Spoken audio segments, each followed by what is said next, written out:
Good morning, everyone. It's Bob Branch bringing you another edition of the Daily Devo. And you may have guessed it, you may not, but often I will do a number of these in a row and I will change my shirt every time just to kind of give you a little wah, wah, wah, so that I've actually made it look like I'm doing these all on different days. But sometimes I just will put a bunch of these out there all together, all at one time, because I love you and because it's quite frankly easier to keep things in sequence.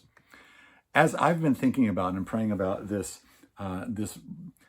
racism kind of boil that is going on in our culture and in our nation at this point in time, it has really grieved me because the injustice was great in this, but it touched a nerve. And I want to tell you a story of something that I did a number of years ago that I think bears in this discussion at some level. And I want to ask you to be praying about how it might work with you.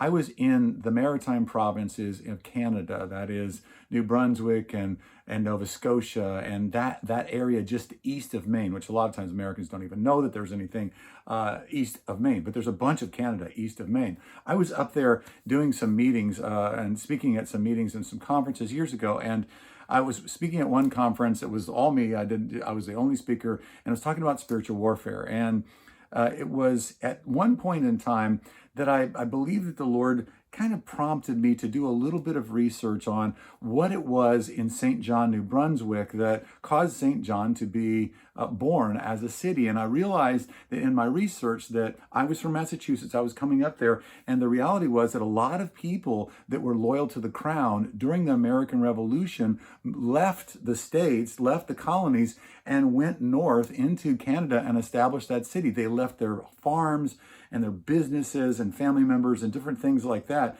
to flee this American Revolution, this bunch of rebels that eventually became America. And I realized that as we were in these meetings, that one of the ways that the Lord wanted us to do spiritual warfare is he wanted us to take and address the reason why there were some deep-seated prejudices and some deep-seated attitudes within the city that were keeping the move of God from moving forward. And so what I believe that the Lord had me do was to stand up in front of them. There were 1,000 of them, and to actually just confess that my ancestors sinned against them and their ancestors, that caused them actually to have to flee, and the loss of that wounded them and brought them all the way up to found a settlement on the basis of a wound.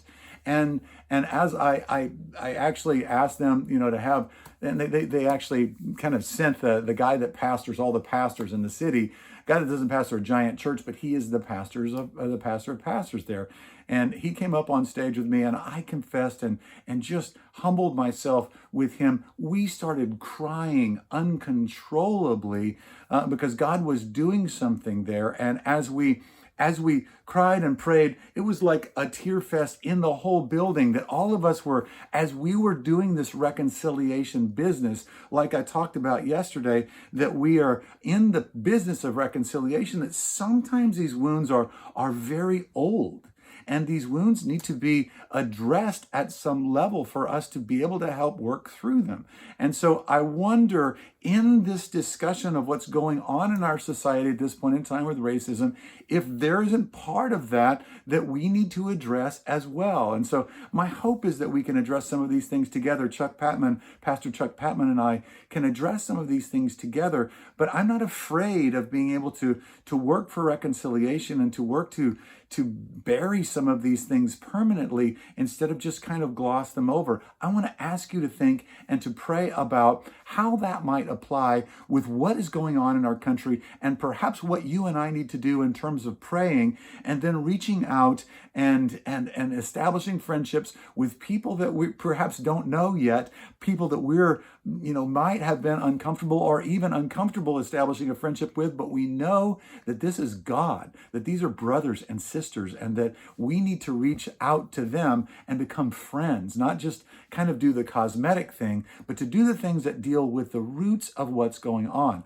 And that would be the key of what everything I'm talking about, is that until we deal with roots, we simply are skimming stuff off the surface that will grow back because we've not dealt with the root issues. And so within the racism discussion and all of the feelings and everything that are going on in our country, I believe that this is part of what needs to happen in the discussion. I'm not saying it's the whole thing. I'm not saying it's the solution, but I believe it's part of what we need to address. We need to address the roots. And as we do, with true humility and the heart of God, I think we'll see God do something powerful.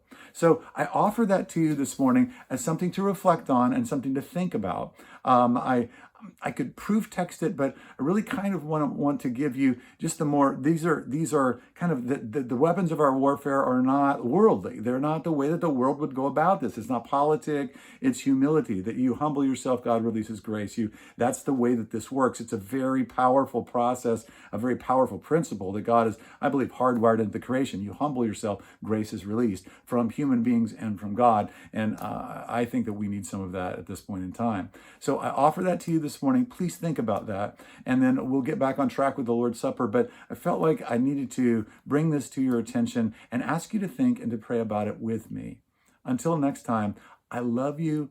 I appreciate so much that you are following along with these things. Like these things, share them with people that you think might benefit from them. But thank you so much for joining us. I love you. God bless you.